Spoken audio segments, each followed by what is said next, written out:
Kini giliran angin puting beliung dan aib memalukan menimpa Partai Keadilan Sejahtera (PKS).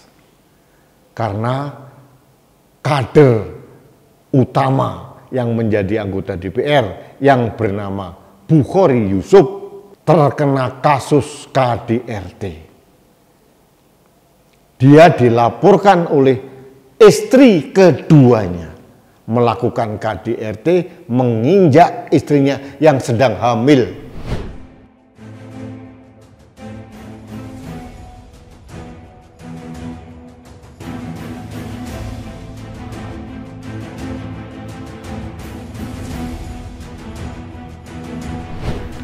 Halo sahabat Indonesia, kita bertemu kembali dalam Opini Rudi. Sahabat Indonesia, setelah Partai Nasdem terkena angin puting beliung, prahara, dan aib yang memalukan karena sekjennya ditetapkan sebagai tersangka korupsi pengadaan infrastruktur proyek BTS Bakti Kominfo sebesar 8,03 triliun, yaitu Johnny G. Plate.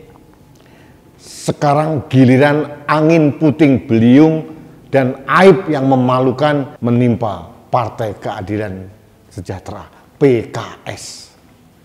Karena kader utama yang menjadi anggota DPR yang bernama Bukhari Yusuf, saya kebetulan kenal beliau, terkena kasus KDRT. Dia dilaporkan oleh istri keduanya melakukan KDRT, menginjak istrinya yang sedang hamil. Bahkan menurut pengakuan dari pengacara istri keduanya, Bukhari Yusuf sering melakukan penganiayaan, mencekik, kemudian menampar, meninju, menjambak, mengancam membunuh, bahkan mengajak hubungan seksual yang menyimpang. Dan ini merupakan tekanan fisik bagi istri kedua Bukhari Yusuf. Dan yang terakhir yang mencuat, yang dilaporkan ke publik adalah penganiayaan kepada istri kedua yang berinisial M ini, yang sedang hamil, diinjak perutnya oleh Bukhari Yusuf. Kasus ini masih dalam proses di aparat kepolisian, sedang bergulir. Kita melihat pengembangannya seperti apa. Namun karena ini dilakukan oleh anggota DPR, kader PKS, ini menjadi perhatian publik. Karena apa? PKS ini beberapa kali dalam jargonnya seolah-olah melindungi perempuan, memberdayakan perempuan. Kenyataannya kadernya justru menganiaya perempuan. Ini kontradiksi dan ini benar-benar memalukan. Seorang laki-laki yang menganiaya perempuan, apalagi itu ibu dari anaknya atau istrinya, ini tindakan biadab yang dilakukan oleh bukan laki-laki sejati, tapi laki-laki pengecut. Menurut kabar terakhir dari pimpinan PKS, konon Bukhari Yusuf sudah mengundurkan diri, sudah tidak lagi menjadi kader PKS, sudah mundur juga dari anggota DPR. Artinya ini benar-benar kasus yang memalukan buat PKS. Jadi ini adalah alarm kepada masyarakat, hati-hati, jangan tertipu dengan jargon-jargon dari partai yang seolah-olah peduli dengan perempuan, seolah-olah akan melindungi perempuan, seolah-olah memberdayakan perempuan, tapi ternyata kadernya justru menganiaya seorang perempuan. Ini yang tidak masuk akal. Hati-hati kepada masyarakat. Jangan termakan dengan jargon, termakan dengan ayat-ayat kitab suci yang dibawakan, ayat-ayat kitab suci yang menjadi tameng bagi mereka-mereka untuk meraup suara, tapi kelakuannya sangat biadab. Ini tamparan keras buat PKS. Apalagi kita tahu dalam beberapa bulan terakhir suara PKS diindikasikan menurun. Justru dengan kasus Bukhari Yusuf ini akan semakin terjun bebas PKS. Sahabat Indonesia, kasus ini harus kita monitor.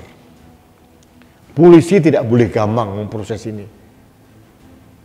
Apalagi konon katanya Bukhari Yusuf sudah tidak lagi menjadi anggota partai. Sudah tidak lagi anggota DPR. Artinya polisi tidak perlu ewuh pakewuh sungkan untuk memproses kasus ini. Ini murni pidana KDRT. Jadi kita masyarakat punya kewajiban untuk memonitor kasus ini. Jangan kita biarkan. Dan ini menimpa PKS.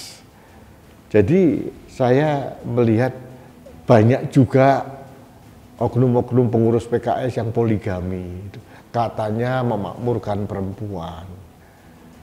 Saya orang Islam, tapi sangat tidak bersetuju dengan poligami. Karena menurut saya, poligami yang dijalankan oleh orang-orang sekarang ini di Indonesia tidak sesuai dengan persyaratan poligami yang ada di kitab suci Al-Quran. Hampir tidak ada manusia yang mampu memenuhi syarat untuk berpoligami kalau boleh jujur.